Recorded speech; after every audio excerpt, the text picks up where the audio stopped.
In the digital age, which instincts do you trust? That specific source of competitive advantage you've nurtured for years may now be limiting your success. In this series, we bring you expert insights into a world demanding the dexterity of a gamer, the world that's in beta. We've never seen change of such magnitude and pace affect so many. The question is, can businesses keep up with consumers and their devices? Things, people, companies are all more connected to each other. This connectedness means that things work just at a higher pace than a few years ago. The second driver is technology. Technology, computing power, for example. The Moore's law has been stubbornly valid for many, many years. And now a lot of the computing power is actually in the hands of consumers. And smart devices means that behavioral change and changes in general happen much faster. And there is also the sheer speed of this change that we sometimes call exponential change. Just think of digital data created by mankind. 90% of the data has been created just in the last 2 years. Now that is a very hyperbolic statistic.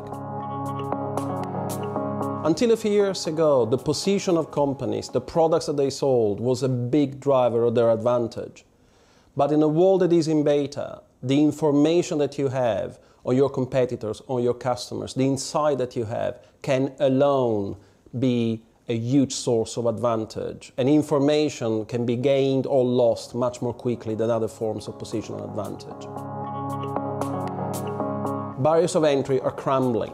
So new entrants can enter and disrupt entire industries with a fraction of the capital that was required just a few years ago. And so what are the implications of all these drivers of speed? Well, the first one is a new relationship between strategy and execution. Traditionally, in a world that is not in beta, strategy comes first and execution comes second. But we believe that in a world in beta, strategy and execution are much more symbiotic with each other. They happen together. Companies need to learn to strategize and execute at the same time, learn what succeeds and learn what fails and stop it very quickly. So learning faster is going to play a disproportionate role. The second implication is fitness and agility. Fitness and agility by themselves are going to be big drivers of advantage. The interesting thing is that many companies don't know how to measure fitness. The third implication has to do with degrees of freedom.